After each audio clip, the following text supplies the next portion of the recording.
અહીંથી માત્ર 2 મિનિટના જ અંતરે આવે છે મહાત્મા નથુરામ શર્માજી બિલખા સંચાલિત આનંદ આશ્રમ. આપ નિહાળી રહ્યા છો આ આનંદ આશ્રમ પરિસરની ઝાંખી કરો.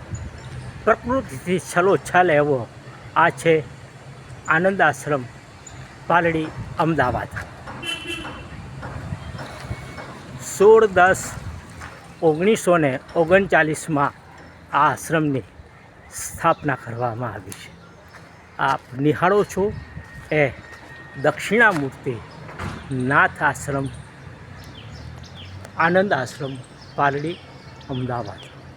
આપ નિહાળો છો એ આ એમનું દિવ્ય અને ભવ્ય પરિસર છે. આપણે પરિસરની પણ ઝાંખી કરીએ છીએ. આ આપણા સદગુરુ પ્રેમી બીજલબેન પટેલ, મેયર સુજનભાઈ મહેતા, આશીષભાઈ શાહે આ 2017 અને 2018માં આનંદ આશ્રમને બાકડાઓની ભેટ આપી. ખૂબ જ દિવ્ય અને ભવ્ય આપ આ આનંદ આશ્રમની ઝાંખી કરી રહ્યા છો. ક્ષોત્રિય બ્રહ્મનિષ્ઠ મહાત્મા નથુરામ શર્માજીનું આ છે પાલડી, અમદાવાદમાં આવેલો આનંદ આશ્રમ. ખૂબ જ પ્રકૃતિથી છલોછલ આ પરિસર છે. એ પરિસરમાં આપણે અંદર પ્રવેશ કરીએ. ફૂલઝાડ, કેળપાન, લતાપતાથી આ સમૃદ્ધ એવું આ આનંદ આશ્રમ પરિસરની એક બાજુ છે. આપણે નિહાળો. ખૂબ જ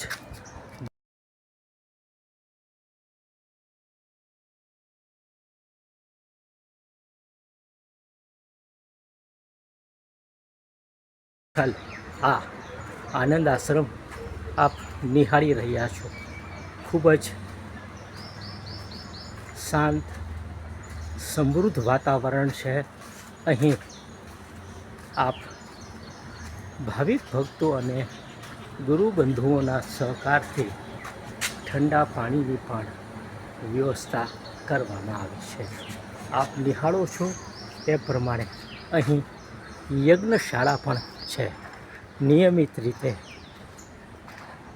ભૂદેવો દ્વારા આશ્રમના વ્યવસ્થાપક એવા સદગુરુ